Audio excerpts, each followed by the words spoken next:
You don't raise heroes, you raise sons. And if you treat them like sons, they'll turn out to be heroes, even if it's just in your own eyes. Walter Marty Schirra Sr., World War I Royal Canadian Air Force pilot.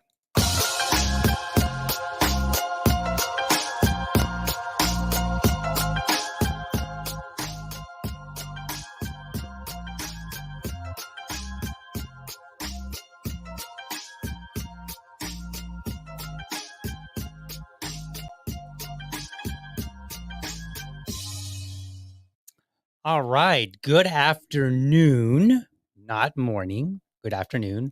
Welcome to another episode of the Liberty Dad podcast, a discussion on politics and culture. I'm your host, DL, America's most objective libertarian. For tuning in live, thank you so much for giving me your time this afternoon. Normally, I would be saying all this in the morning. However, this morning I was working and getting prepared for the show. And then I looked down and I'm like, there's no internet. So I go and look outside, and there is an Xfinity truck basically right outside my house. And so I was like, oh, well, all right. And my wife went out and she talked to him. She was just inquiring and she was like, hey, what's going on? And she came back and she told me that what they told her was the big, huge, like green, we have these green boxes that are out in front of people's houses, like in between each house. Maybe not each house, but they're in between the houses, and they have these big, huge, they're like giant green boxes. Like they're like 4 feet tall, 3 feet wide, foot and a half, whatever. And so the lid or the cover was actually off of it. And the guy told my wife, he was like, well, yeah, this cover's supposed to be on there. And she was like, well, it hasn't been for like months.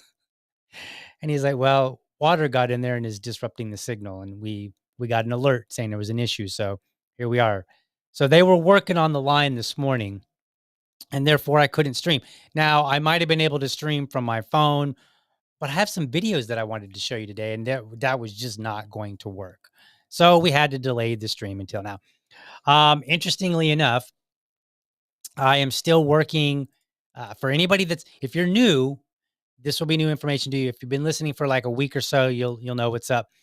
I have been working my butt off to get enrolled in the Rumble Creator Program. Now, I put out word about a week ago that I needed to hit that 100 mark when it comes to subscribers, and some friends helped me out. They spread the word. People subscribed to my channel. I got over the 100 mark. All right. That was one of 3 criteria. The second one that I've just completed earlier today, I had to become a Rumble premium subscriber. So I had to pay a little bit of moolah, a little bit of that right there. Cha-ching, right? That's cool. I get it. Sometimes you got to you got to what? How they say, you got to spend money to make money. And that's fine. So I enrolled in their program. And so now the last thing is I need 30 hours of stream time in the last 30 consecutive days. And they do it on a rolling basis. Now, the way that it works is once you have 30 days in the last 30 hours in the last 30 days, then you can submit to be part of their Rumble Creator Program. And then you will be eligible to start the following month. If I understand it correctly, and I've not been able to identify explicitly, but if I understand it correctly, this is 30 30 hours over 30 rolling days. And I think that if at any time you fall below 30 hours, you get booted. I think. I'm not sure if what I'm not entirely clear on is, like, let's say you're in the middle. Let's say I'm in the middle of next month and I hit 29 hours for one of the days. Am I going to be booted out, or are they just going to look at it and say, okay, based on, like on an average or whatever toward the end of the month, did you qualify for the next month? Like, when are they calculating that? How are they, like, is it just at any point, at any 30-day period, you drop below 30 hours? I'm not really clear on that. So I've been trying to figure that out because I only stream Monday through Friday, and I stream, I don't want to say on my spare time, but outside of work and outside of my other responsibilities. So, I've just it's for planning purposes. That's what it is. Well, here's the catch. I was doing some calculations using my mastery of Excel, and my mastery of Excel was not so masterful because I made some mistakes, and that's fine, no big deal.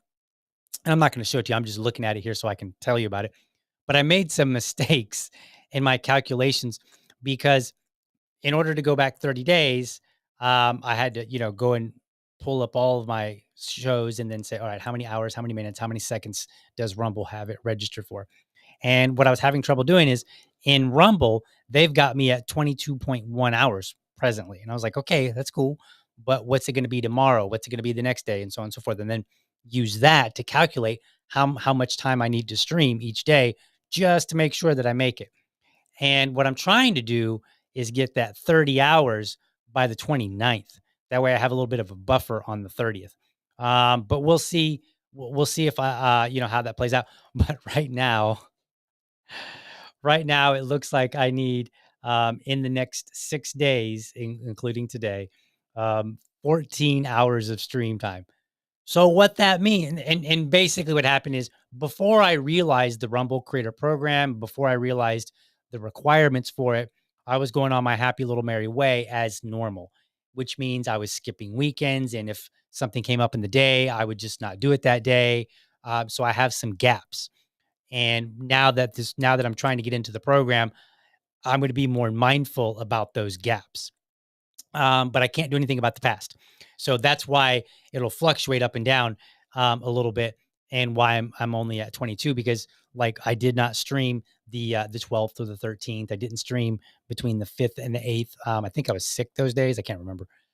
So at any rate, so those that took a hit, and then normally I would only be streaming Monday through Friday, which is basically 20 days in any 30-day period. And so that would mean I would need to stream an hour and a half, which is funny because anybody that's watched the show, they know that I was actually trying to dial it down to like 45 minutes, maybe an hour. And now if I'm going to be in the Rumble program, I actually have to go up, which is fine because as my lovely wife would happily tell you, I can talk. And I love to talk. I talk so much that she gets annoyed. And she's probably glad that I have a podcast so I can like be a little bit of a buffer. She can like, all right, maybe you can talk about something other than politics or what you saw on social media today.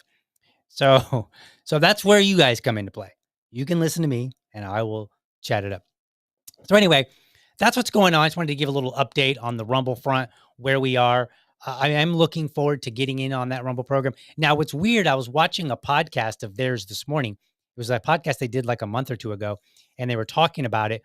And they said something what did they say? And I should have rewound it just to double check that I heard correctly. But what they say? They were talking about um if you get accepted or something like that. And I was like, wait a minute, are there other criteria that I don't know about? So like I could meet all three criteria and still not get accepted? I'm not really sure. So we'll see. Maybe they'll just go over the channel and look and say, okay, yeah, is this something that, is this a channel that we want to be in part of the program? Are they doing this in good faith? Or are they just streaming a bunch of old stuff or something like that? They just playing some videos or something where there's no person in there. And they do have some other requirements. Like you have to have yourself in the video or like an avatar of you. So it can't just be like pictures and videos with somebody in the background narrating and talking. So it's not none of that. So it's actually got to be real streaming stuff. So why qualify it there? So that's no big deal. So we'll see. Wish me luck. And if you see a pile of shows come out, don't be alarmed because I was looking and I was like, all right, in order to do this, like right now, in order to hit that 14 hours comfortably, I would need to do 2 hours today, 3 tomorrow and Sunday, 2 hours Monday and Tuesday, and then I would hit 30.7 hours total by the 29th. Um, so I may, I don't know that I'll be able to do 3 hours and 2 hours every single day, but what I might do is do different shows.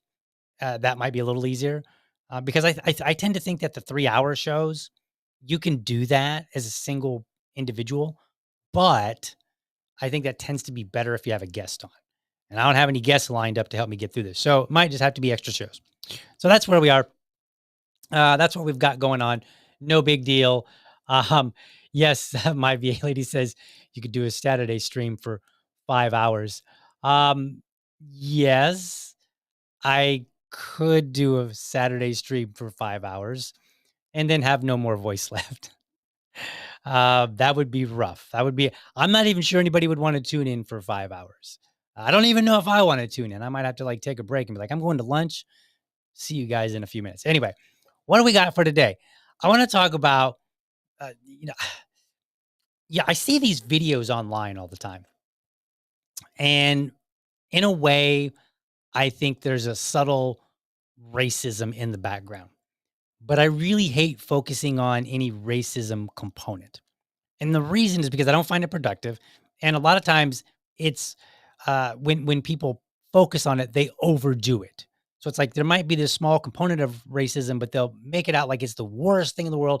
And that's all there is to consider. And we shouldn't have any other conversation. And what I like to do is I like to say, okay, well, perhaps there's some racist element underlying this, but let's shift the conversation somewhere more meaningful. So that's what I'm going to do. And so I'm going to show you 4 different videos. And through the 4 different videos, we're going to talk about boys need men and like what that means. So let me show you this first video. It came up on my feed and it's one of those, it's like, I hate it. It's engagement farming. So again, we're rerouting how we talk about it, but it's engagement farming because they play this video of these kids fighting at school. And they're like, how do we fix this culture? And you'll understand when you see the video. And if you're just listening on Spotify, I will do my best to narrate for you. That way, because obviously you're not gonna be able to see all the videos.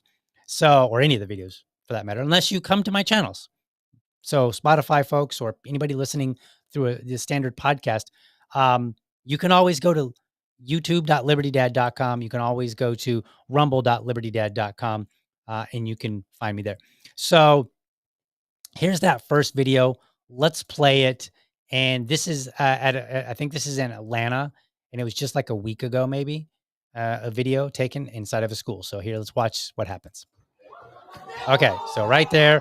So we see a student rush up, and just assault an adult. Now, the adult, if you saw it here, he's wearing a suit.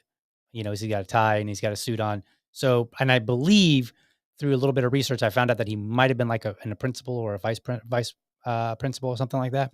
But he is somebody that is an adult of some kind, operating at this school.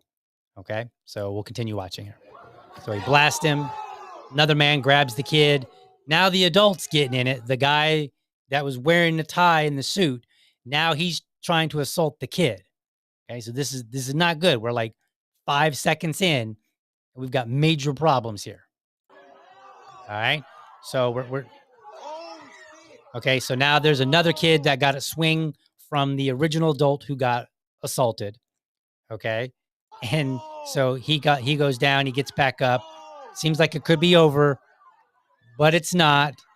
Now they're kind of cornered. Somebody's grabbing the guy that's wearing a suit, and there's other adults there trying to break it up.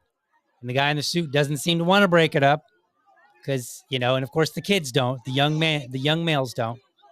Now, as you notice, if you're watching, and we're almost done with the video, but if you're watching, you'll notice that it's almost entirely black folk in here.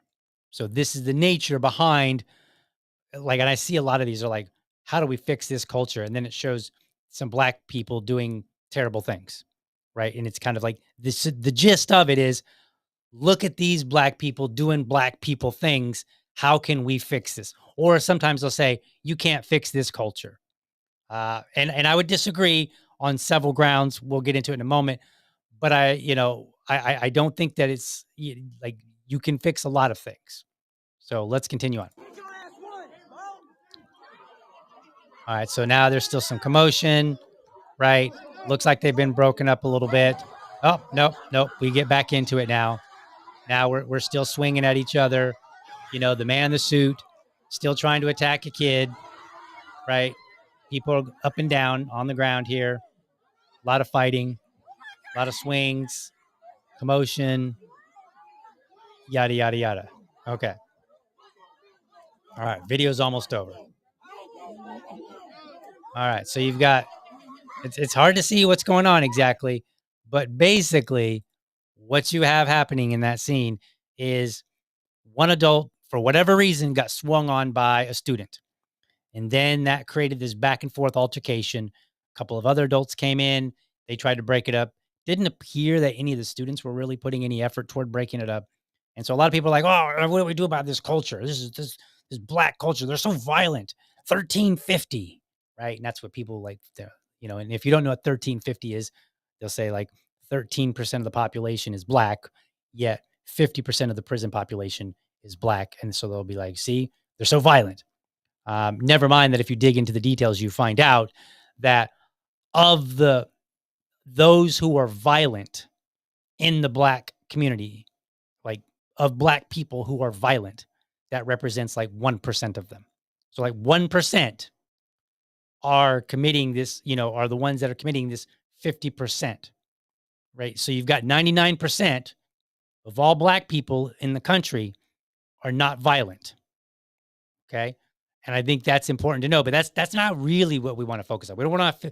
Today is Friday. We talk about Dad Talk Stuff Day. So, you know, we still want to be educated, right? That's part of being a good dad, is being educated yourself, making sure that you're educating your kids. And if there's an opportunity, maybe the kids around you, if you're an uncle, if you're a neighbor, you know, the neighbor kid, stuff like that, right? So we always want to make sure we're educated and educate other people along the way. That's what I think is a good man. But what I really want to talk about is what role men play in general. Now, in this particular video, several of the men obviously were playing the proper role, and the man that got swung on was not. And I can kind of understand if so. Like, let's think. I mean, let's put this in perspective. I'm 5'3" and I weigh 120 pounds. Okay. Now I'm 46 years old. So I'm old enough to know better, well more than many teenagers. But let's just say that I was a teacher at a school, and a student gets angry at me to the point that he wants to swing on me. Let's say he's only 17. You can say, well, DL, you're 46. He's 17. You have no business swinging on another kid, right? He's just a kid. Or as my mom might say, it's just a baby, right? But I want you to keep in mind, some of these babies are bigger than me, and they can put people in the hospital. So I can kind of understand if somebody swings on you. It's not the same as if my son were to get mad at me and then come over and punch me as hard as he could, which he doesn't do, but like, let's just say he did. He's 6. Like, unless he hits me in a sensitive area, chances are he's like, I'm gonna be like, okay, I'll be able to laugh it off, right? Like, I wouldn't do that because he obviously, that would represent a problem, but I could laugh it off as somebody that's substantially bigger than him, and the fact that he simply cannot hit that hard. Period. You know, so it's like even if he punches me in the head, right? It's not going to be the same as if a 17-year-old did it. A 17-year-old that could be 6 foot tall and weigh 200 pounds, right? Like, that's not out of the ordinary. There are plenty of 17-year-old boys that are somewhere within that range of size. And so I can kind of understand. Now, again, I am a nonviolent person, and I think violence should be the last resort. And the older you get, the more so, for several reasons. One, the older you get, the less you're able to fight. Like, I could take a punch probably a whole lot better 20 years ago than I could today. But don't try to mistake it, kids. Like, I can still take a punch. Just saying, just maybe not as well as back then. But anyway, so even though I'm a nonviolent person, I like to try to keep things in perspective. And I like to try to realize, like, look, if somebody gets punched by somebody who's equal or bigger size than them, then it's going to feel like a punch equal or bigger than them, than what they could produce, right? And that's going to make you angry, and that's going to make you want to retaliate. So I totally get it. On the other hand, I look at it and I say, as somebody that works in a school, and if you know the school has a lot of students that are, a lot of male students, black or white or whatever color, but you have a lot of male students who are a bit aggressive. Maybe you have an inner city school and you've got a lot of aggressive kids there, right? You have to take that into consideration. Like, am I of the caliber of person that can handle this environment? If I'm not, then perhaps I need to find another environment, right? Like, because I believe first and foremost, for every adult, you have to find your way to your proper role. What is your proper role? Right. And then inside, and if you're in the wrong role, you're not going to be successful. And there are men out there who could handle taking a punch from a 17-year-old boy who can hit about as hard as he can, right? Or roughly close to, and they can keep their cool. Those are the kind of men that we want there. Okay. But I'm not really talking about, like, I'm not really dissecting this particular video. I'm just kind of giving you some insight while I showed you the video and some of my own thoughts in general. Because let's answer that question. How do we fix this culture? Well, first and foremost, number one, those statistics I mentioned earlier, they come into play. If only 1% of the Black community is committing the violent crimes, let's just say that they're committing a lot of them. There's a lot of repeat offenders, right? And they happen to be 50% of the population, the jail population. Okay. Well, how do we fix, let's say, that problem rather than that culture? Because clearly, if 99% of the people in a group are not violent, you don't have a cultural problem of violence per se. You might have some other problems, but that's not it. And so when people get online and they're like, "Oh, these black people are just so violent," and I'm like, and I've seen this. Like, I saw this the other day. My friend Maj Toure, he had, like, somebody had tweeted to him, and they said, "Well, you can't wear red or blue because if you do, some black person is going to mistake you for a blood or a crip, and they're going to come and attack you." And I was like, "Well," I was like, I responded to him, and I was like, "As it turns out, I have a story."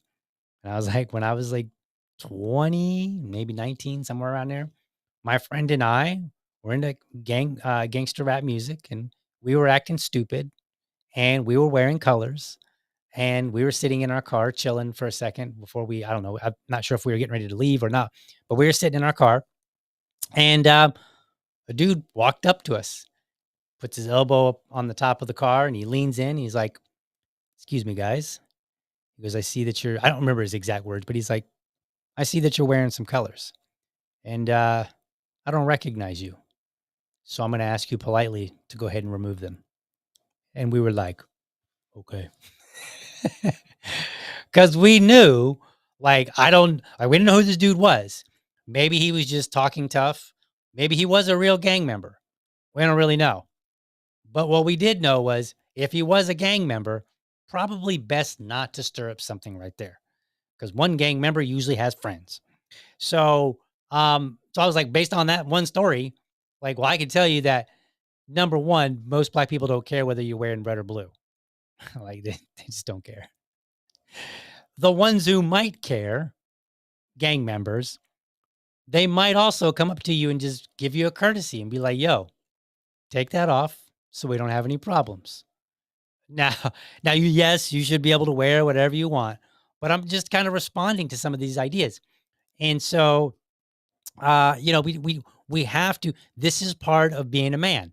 We have to have our head screwed on straight so that we can talk about the world objectively and rationally. Okay. So now that we know that the majority of the black community are not violent, but we also know, and I don't know the numbers off the top of my head, we also know that there's a very high rate of fatherlessness in the homes. So this is what I talk about all the time. And so I think if you're looking at the elements within the black community who do have bad cultural behaviors, right? And most of them tend to be young men. Okay. So it's like you got some young women in there, but it's very disproportionate to the young men and it's very disproportionate by age. You're not really running into a lot of 50 and 60-year-old gangbangers. You know what I'm saying? Like, he does not. So, in order to be rational and have a conversation and to actually solve problems in society that we live in, we have to understand what is and what is not. So now that we know that, let's take a look at a couple of things that I saw were good representations of the Black community and specifically of men. And I got 3 videos that we're going to watch. I'm going to give you my thoughts and I'm going to tie those 3 videos into the video that we just watched and say, like, how is it that we correct this culture of violence that some Black, young Black males and even some females, fewer, are engaging in? How do we solve the problem? And what does it take? What can we do as a society to bring a community where we would like them to be, right? And again, I'm not dogging on the Black community. The closest that I would be saying is there's a high rate of fatherlessness, and I think that creates a lot of problems internally. So, and I think that it's not a cure all. It won't fix every single problem. There are plenty of households in the Black community, the white community, Hispanics, Asians as well, any community where you have a father in the home and the child is wayward anyway, right? And sometimes they're wayward for a season and then they come back to their senses and then sometimes they don't, right? But those cases are far, far fewer, right, than the ones where there's no father. So let's look at this first video. This I guess second video, but the first of the 3 that I'm going to show you, because I thought these 3 were great. Now this one comes from New Emerging King. I've played him before, and I may even play his during intermission. I may even play um, his promo video, and I do it because he's not running a business per se.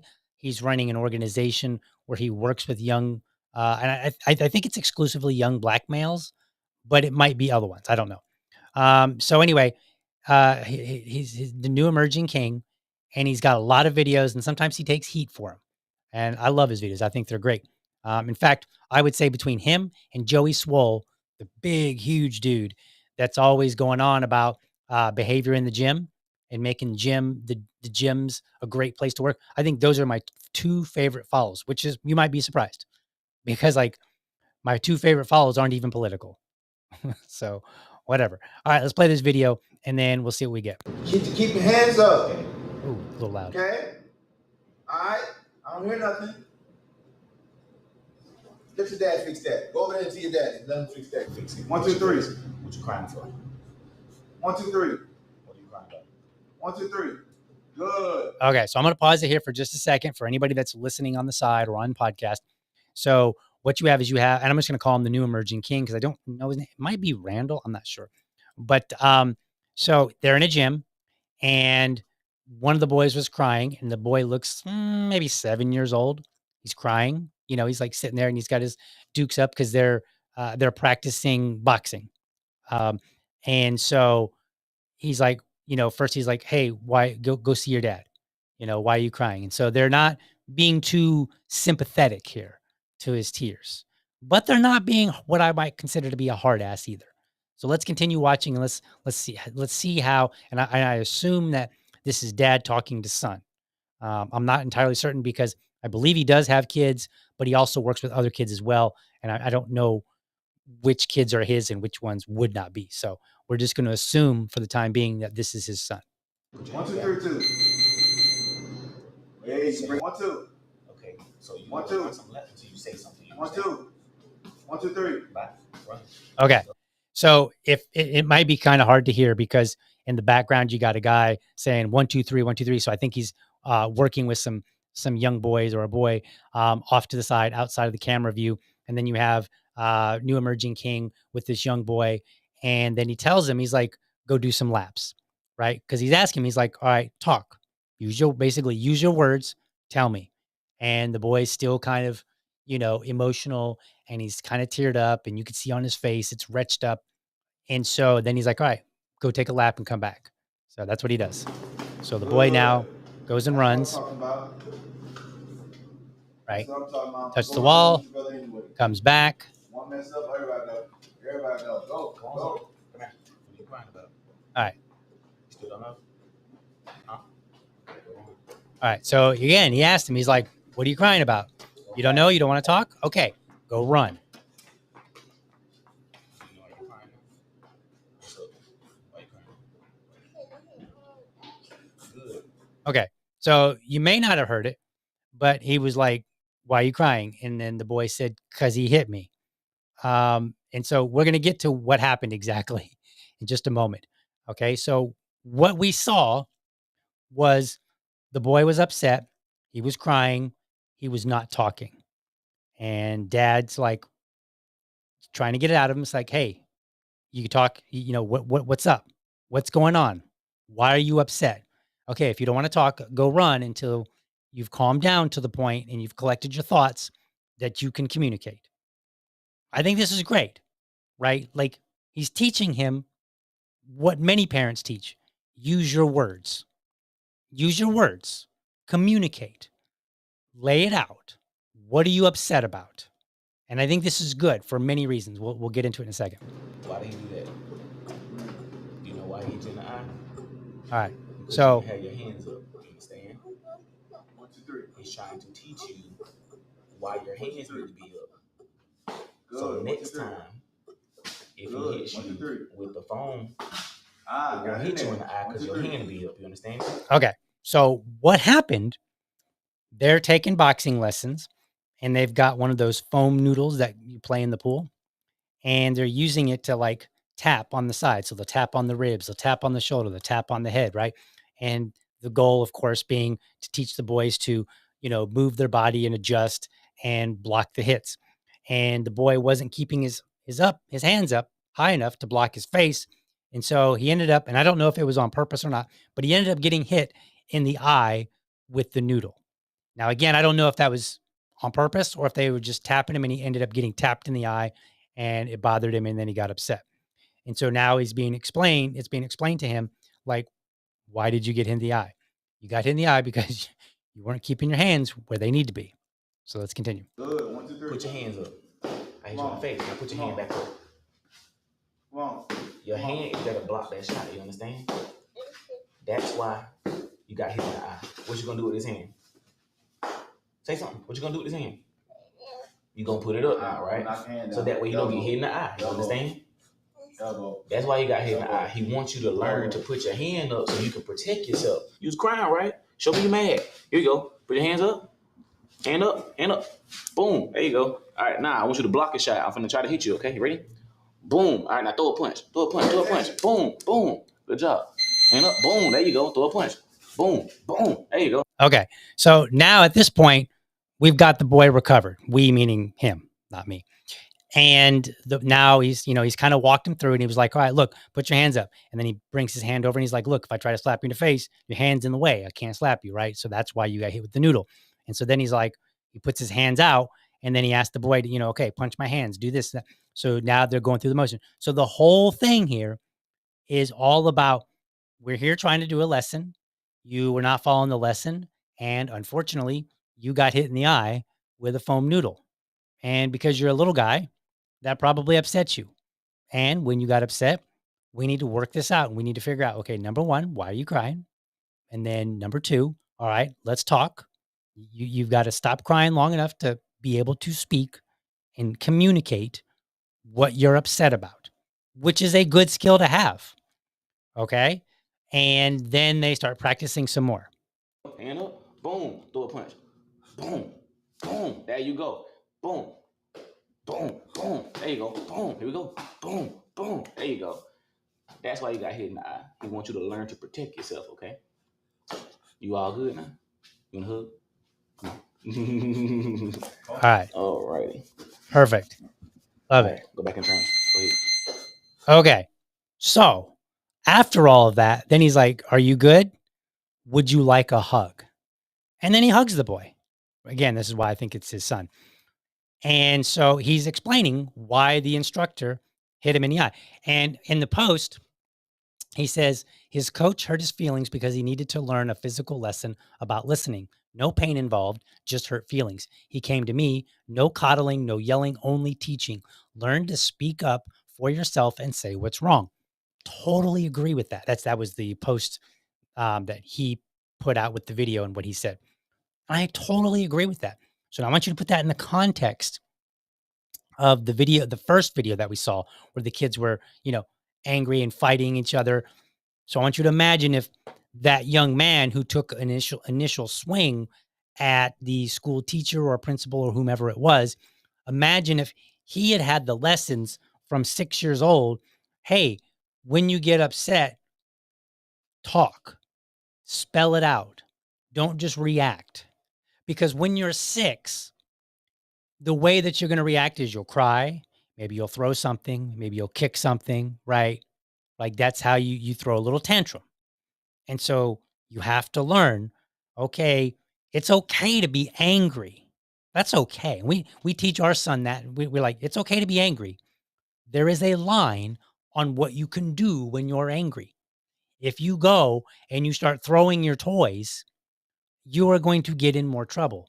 If you go into your room and then just scream and pound your fist into the pillow, nobody's going to say a word. We're going to let you do your thing.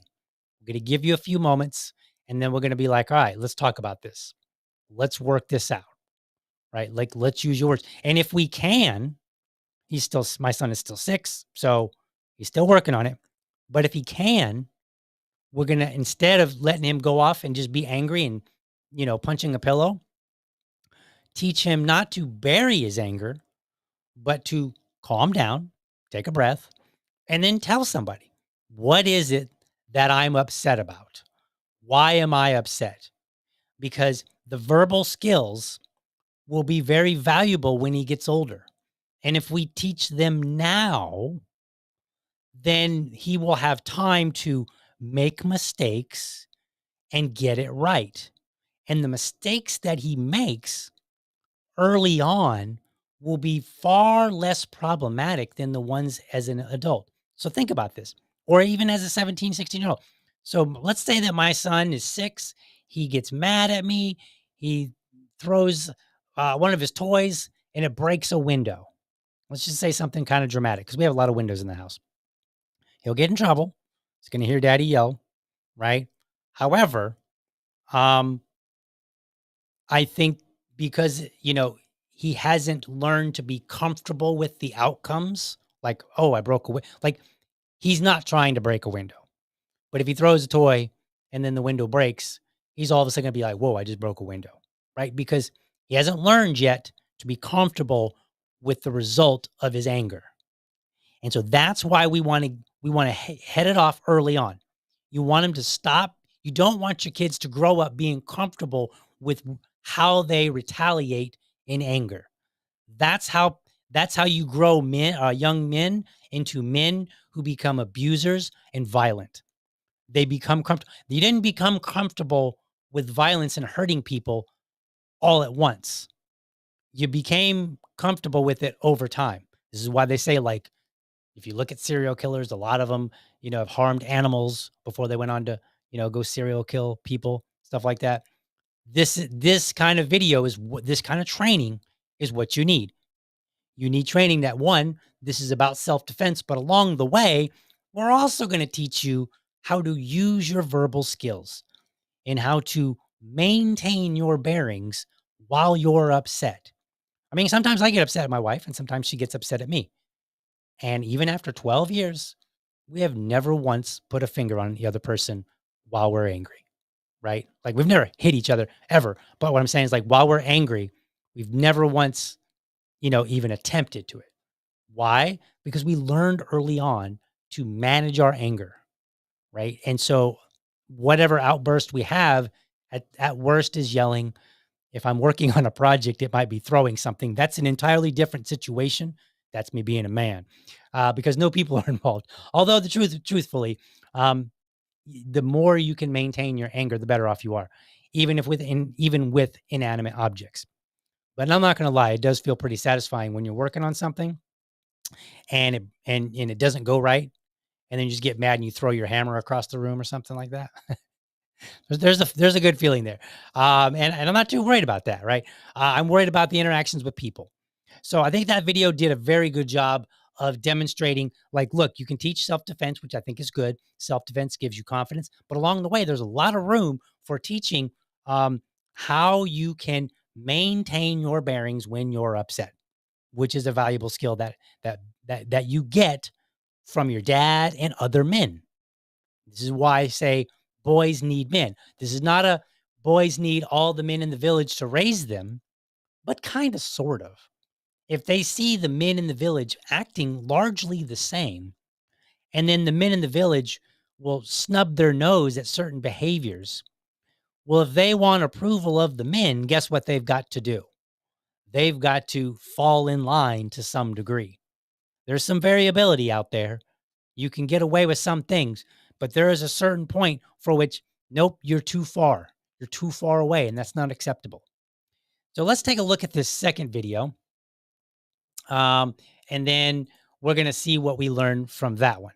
So where we are here. So this is the second video. And then, is that what I want to do? Let's see here. Yeah, or do we want to take a break? Let me think. Where are we? 42 minutes in. Let's take a quick intermission.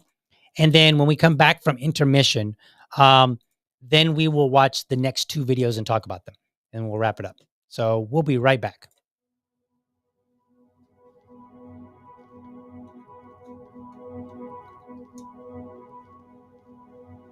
Let us make man. This is the scripture where God was talking about creating the human. And when he talked about creating the human, he said, let us make man. And for me, the us in let us make man entails and implies to me that I should be assisting God with making men. And this is where the X for Boys comes into play. This is the new man making machine in Albany, Georgia. We started the X for Boys program in January of 2019. Albany, Georgia is one of the poorest cities in the nation, and also Albany, Georgia has one of the highest crime rates in the nation.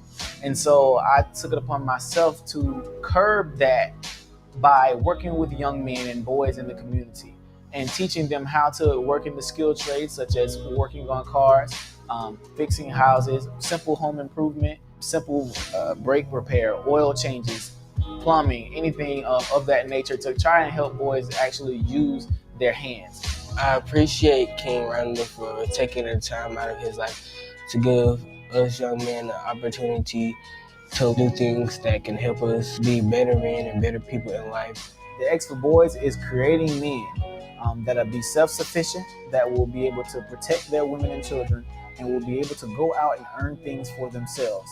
We do not teach victimhood. There is nobody holding us down. I am teaching the boys that they can go out and get whatever it is that they want when they want it to. They have the same Father as Jesus, and that is God. And so they are able to go and do whatever they want to. The scripture says, greater is the God that is in me than the God that's in the world. So it's up to us to teach them about the God that's in themselves and to create everything that they want. Let us make man. Follow us on social media at New Emerging King, and you can go to the xforboys.org for our website.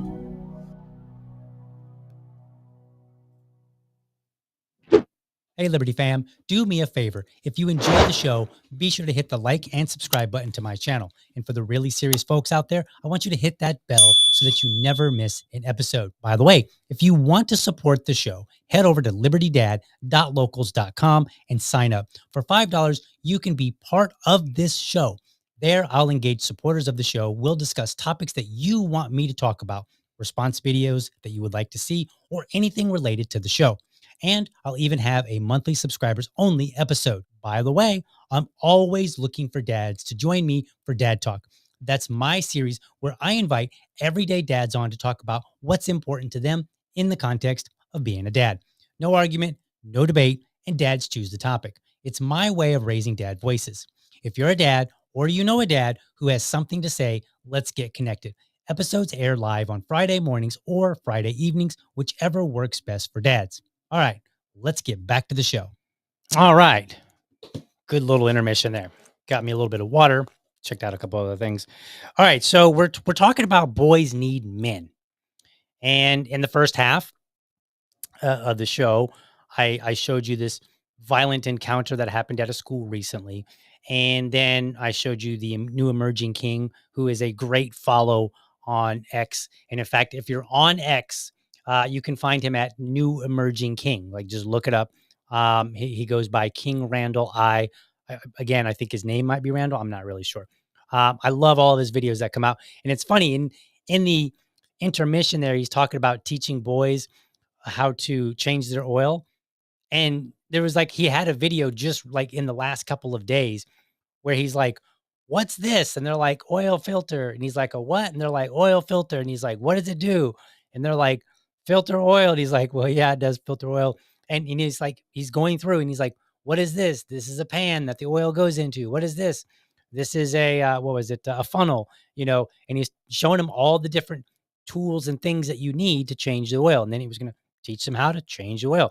I've seen videos where he's gotten with the police and had like a staged interaction, how to engage with the police. Now, for the lawyers out there, he probably talked too much, but ultimately what he was trying to teach the kids is, when an officer pulls you over, that is not the time to demand all kind of respect and hope that they're going to give in to you. That's just not how it works. And so you want to make sure to de-escalate that situation, or at least not escalate it.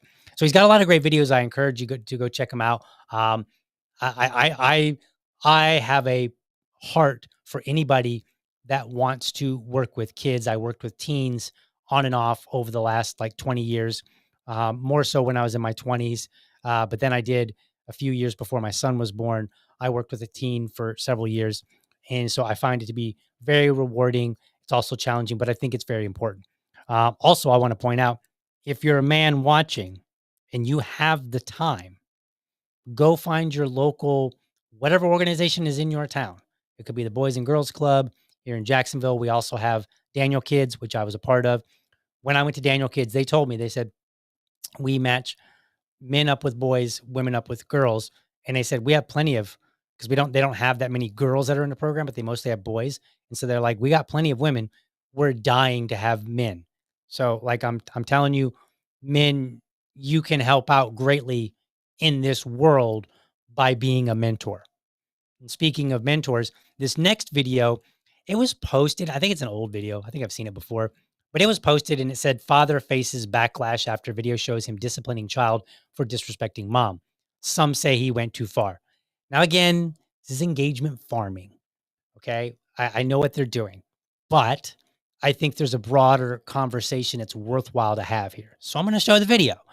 But I don't think he's actually the kid's dad. I think he's a mentor. And I think I saw a comment where somebody was like, "Yeah, I've seen this video before. He's actually a mentor with some program." And the mom reached out and he came in. So it might've been like, something like in the 90s, there were those like Scared Straight programs where like, like a mom would come in there and she'd be like on Oprah or one of those daytime shows. And she would be like, "My son is, he's 12 years old and he smokes and drinks and cusses me out. And I have no control over him." And then the kid's sitting in there and he's like, "Yeah, I'm in a gang," or whatever, and the audience is booing the kid and they're feeling sorry for the mom. By the way, I want to point out something, what I observed years ago.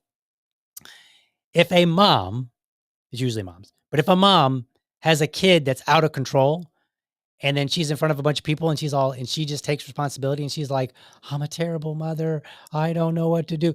The audience will be like, "No, you're not. No, no, it's okay." Right. But if she gets on there and she acts a little bit more confident, she's like, "Look, I've done everything I can. I do, like, I'm doing my best. I don't think there's anything else I could do.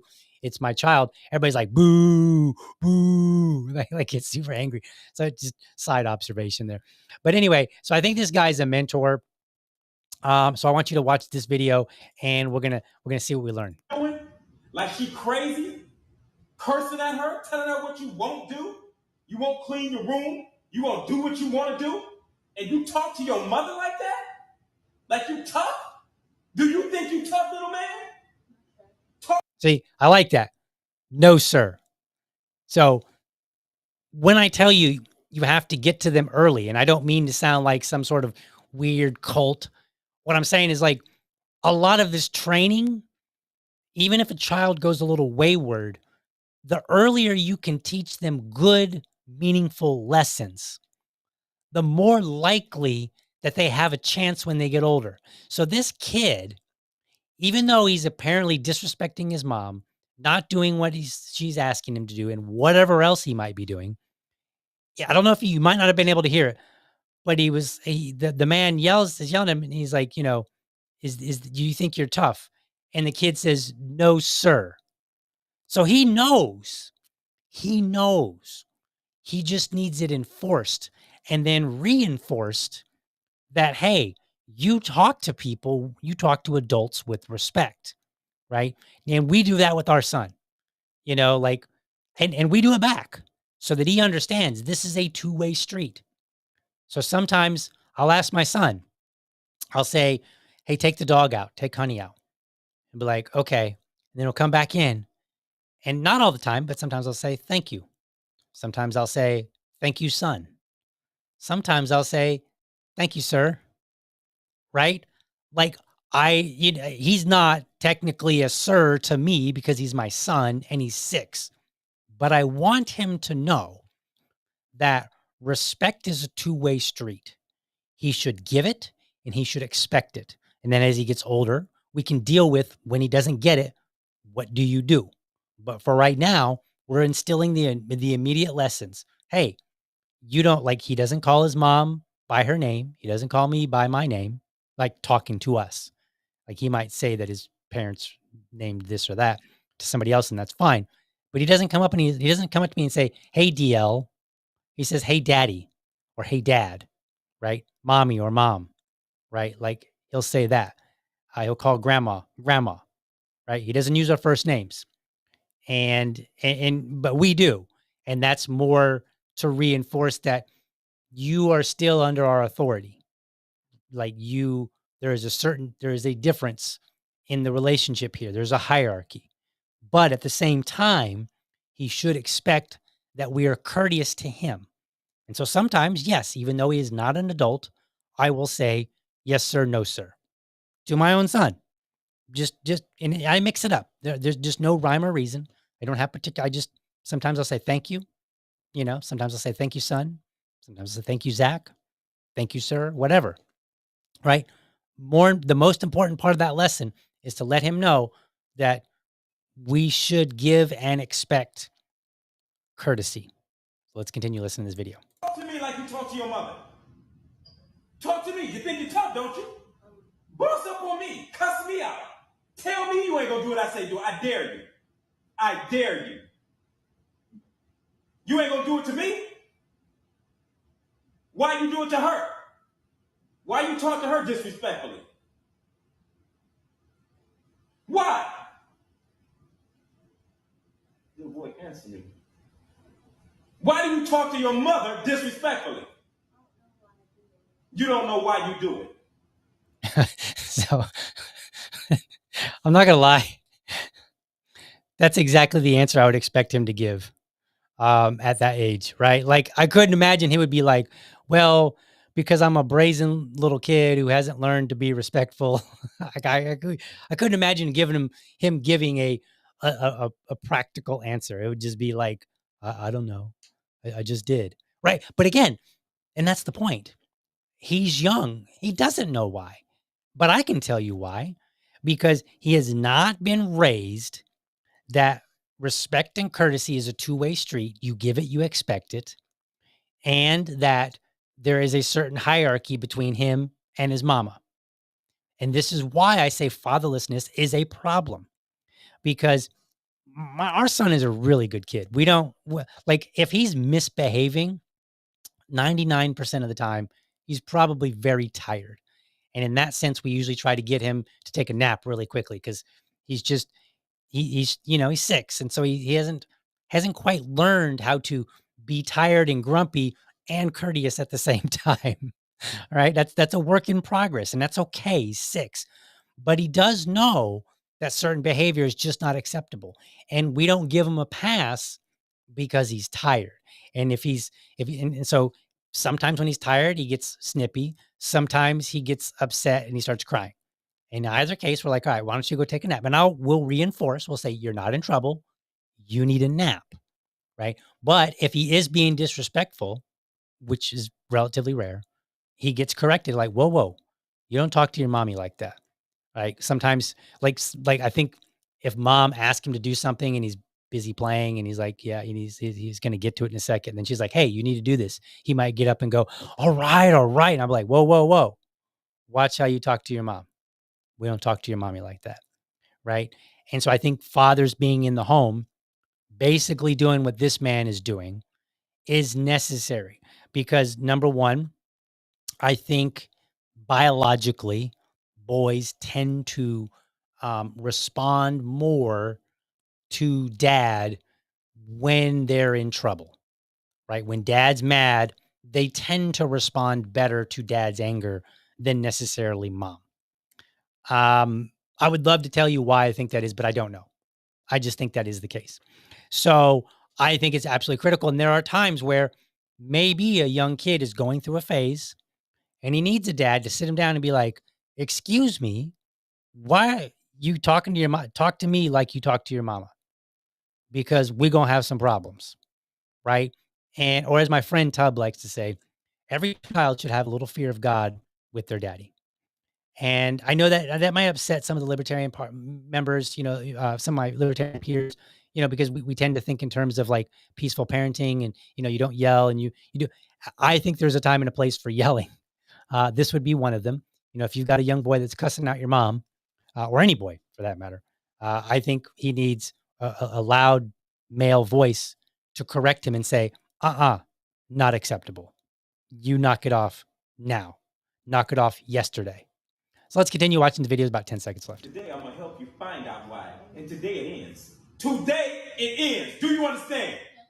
You will not call your mother out of her name ever again. All right. So that's all the video that I saw on the internet. So again, going back to this black culture, as you could see, we just watched two videos where part of that culture is disciplining boys, raising them up to be, emotionally resilient, raising them up to be able to defend themselves, to have self-confidence, to know their worth. Those are part of black culture, right? And now again, that's not to say that there aren't problems in the black community, but I think we need to learn to separate what is culture meaning this is what we approve of and what we actively want versus something that you have that is a problem that needs to be addressed. They're two separate things from my perspective.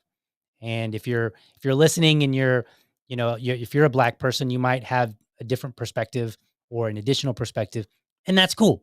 I'm just telling you from a dad, from my observations, I think we're having the wrong conversations. And when we have the wrong conversations, you get the wrong results. That's just how it works. If my water if I've got a problem where water is not coming out of my sink, and I assume it's because there's something wrong with the water heater, but there's actually a clog in the line, no matter how much I work on the water heater, that clog in the line is still going to cause me problems getting my water. I haven't diagnosed the right problem. You have to diagnose the correct problem. And I think right now, fatherlessness is that problem. But I think rather than lament and cry about it, I think we need to do the opposite and say, look, here is what we want to see more of. More of this, please. Rather than griping about what you don't like, we all know what we don't like, and we all are pretty consistent about it. We don't want our young boys, no matter what skin color they are, we don't want them being raised to think that it's okay to engage in violence at school, right? Self-defense is one thing, but just engaging in raw, unadulterated violence, that's not acceptable. That will never be acceptable in this house. And our son will find out the hard way if that ever becomes his behavior. I don't think so. But again, these if you're not looking at things correctly, you cannot give the right diagnosis, which means everything else after that is a waste of your time. So I wanted to show you some positive things, and we're going to have this conversation. Say, this is the kind of stuff we want. Why do we want this? What do we get out of this? What's the value, right? What are these kids learning here? And then people need to realize and say, yeah. And when they see a video like this, spread that around and say, hey, this is some good stuff here. Like that King Randall fella, the new emerging king, he should be like, let me see if I can just quickly look. It says he's got 162,000 followers. Honestly, he should have 500. He should have 500. People should love it. They should be like, this is awesome. It should be inspiring other men. I would like to do that. Right? Like it almost inspires me. I watch his videos. I'm like, man, I remember back when I was mentoring kids and just the joy and sometimes frustration, but the joy that you get from teaching somebody something. Now I have my own kid. And so there's lots of lessons to teach, including myself. I've got to learn, to be more patient and other things. So I think being a father is just a great thing all around. But anyway, we don't want to get too sidetracked. So let's watch this third video. This third video I saved for last, or fourth technically, but third of the examples that I want to see, wanted to show. This third video, this is the most heartwarming video. This is just beautiful. It's awesome. I love it. And it should have way more views than it gets. Or than it got. So here we go. Whoa, loud. All right. So it says POV. In the center, it says POV, what a perfect lunch break looks like. Okay. And it's a UPS driver, and he parks and he's digging out of his lunchbox. Okay. So watch what happens next. This is great. I love it. Uh-oh, who's this? We got some kids in the back. So the back of there's a car and the hatch is open and the kids are sitting in the back and they're waving at him. Those are his kids. His wife met up with him somewhere while he was out driving around, dropping off packages. She met up with him so he could have lunch with his kids and his wife. Like, how awesome is that? But the wind blow you up. How big that joke is? I eat it. You ate it? It's all in my sauce. Look at that. Lunch break, giving his kids a hug, had lunch with them, gives his wife a kiss, hug, and drives off. That's that all.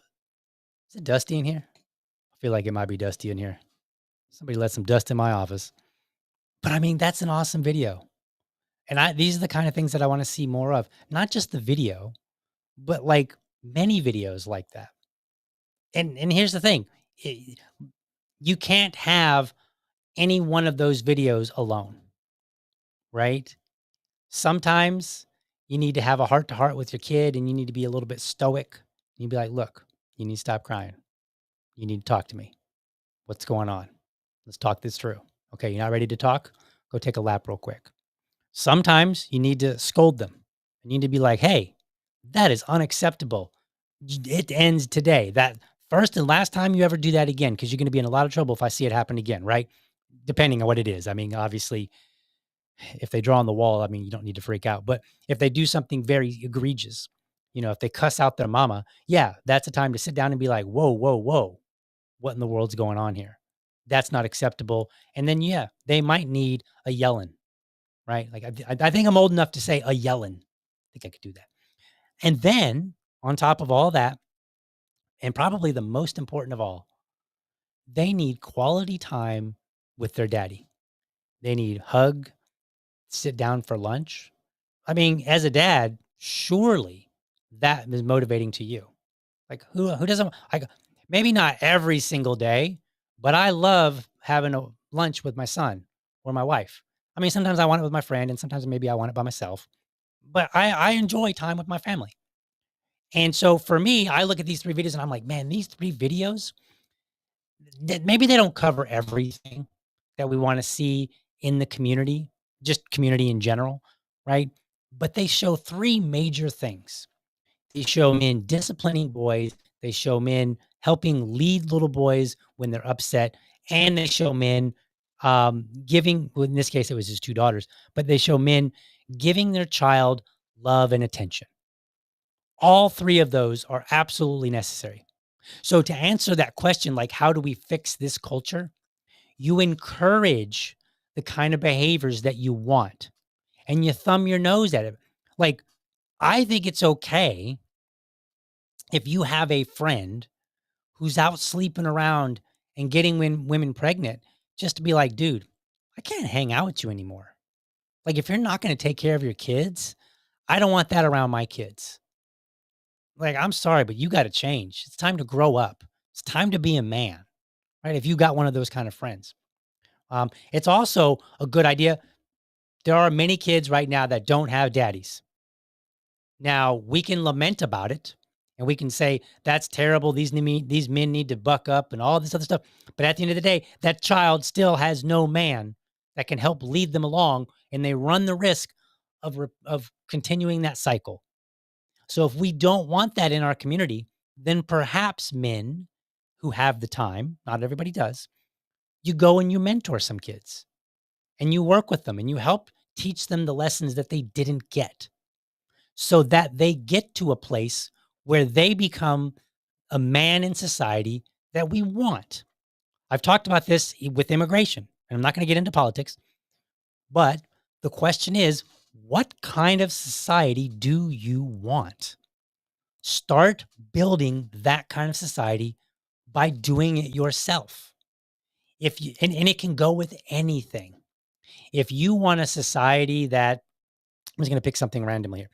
If you want a society that's that reads more, start reading yourself and working with other people to read. Maybe you host a book club. Maybe you go to you work with the local Daniel Kids or Boys Club or whatever, right? The local organization that works with at-risk kids. Maybe you go to them and say, I'd like to start a reading program with some of the kids here, right? That's how you change this culture. But if you just think, oh, I'm going to get online and just talk about it, that's not enough. That's why I like this King Randall, because he talks about it, but more importantly, he goes and he acts upon it.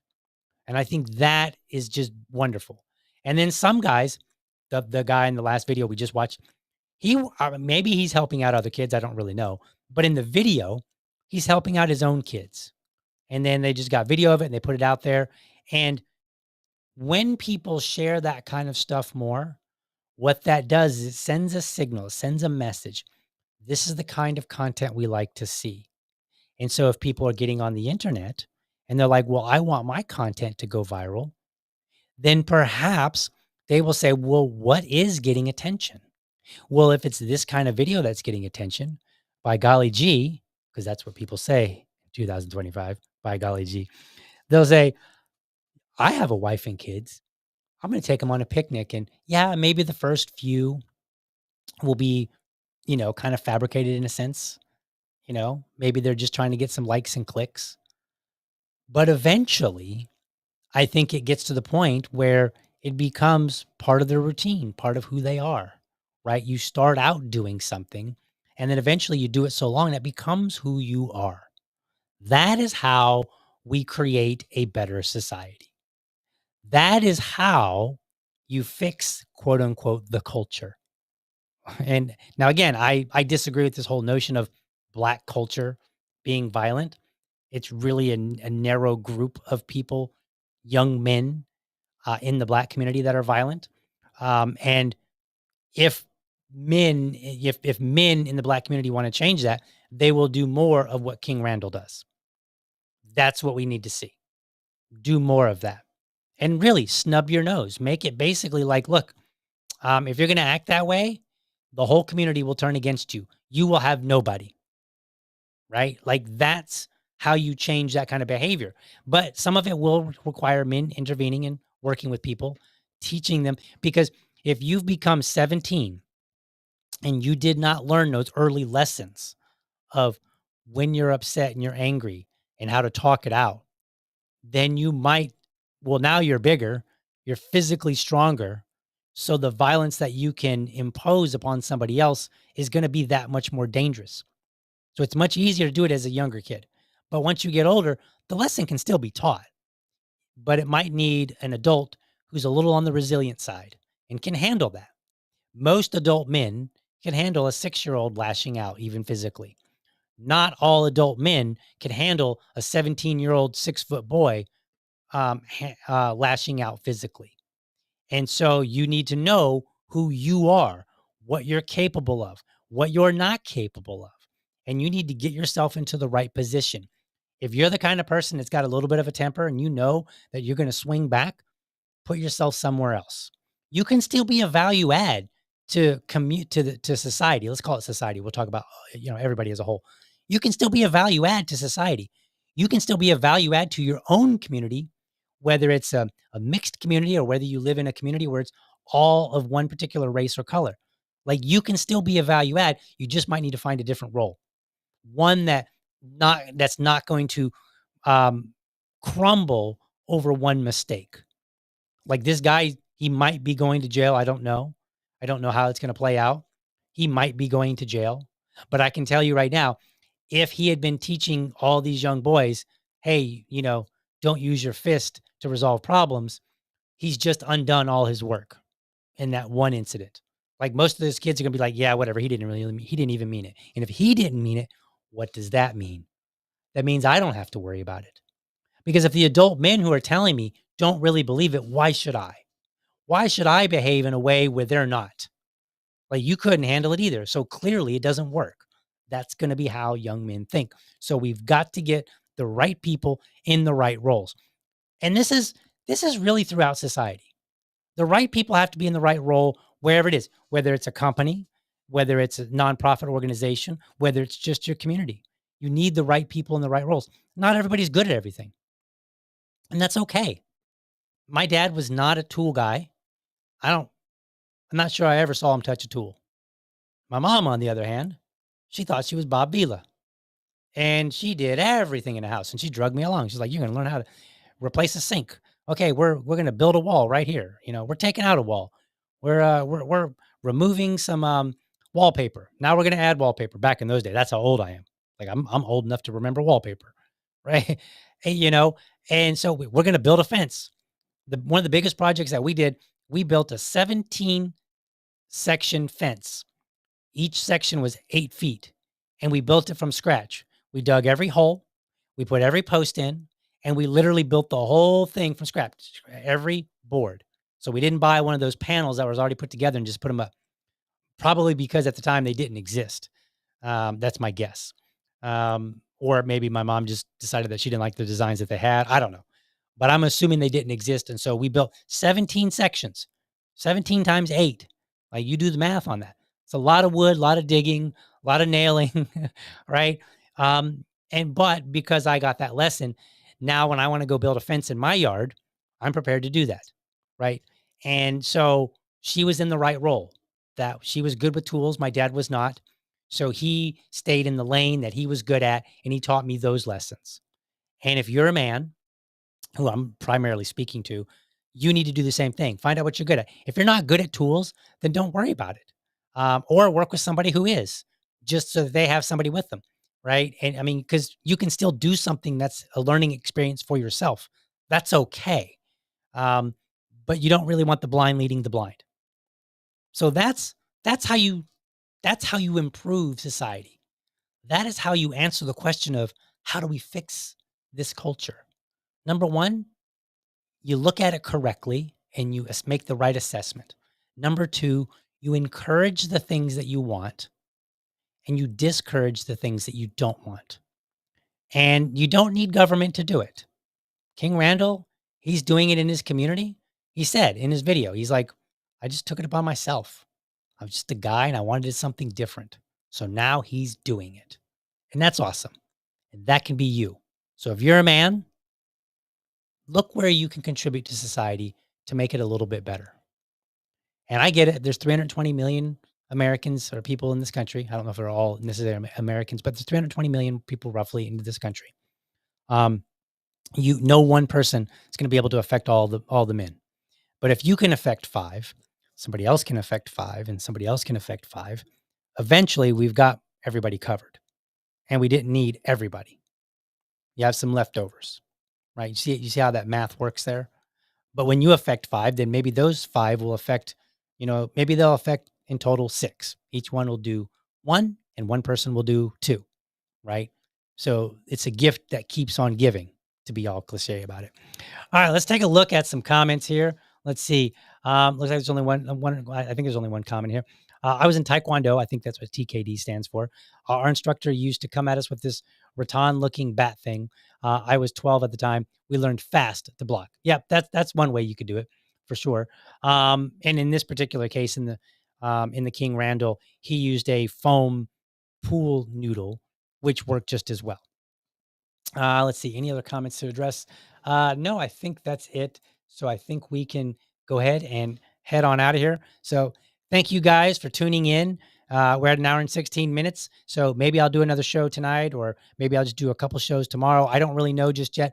I'm still working out the details, but be on the lookout for shows because, I'm going to try to put out some good ones. And if you got ideas or if you got things that you'd like my perspective on, go ahead and send them to me.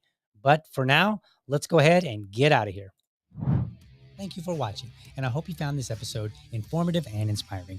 Be sure to catch me Monday through Friday, 7:30 a.m. for an informed discussion on politics and culture.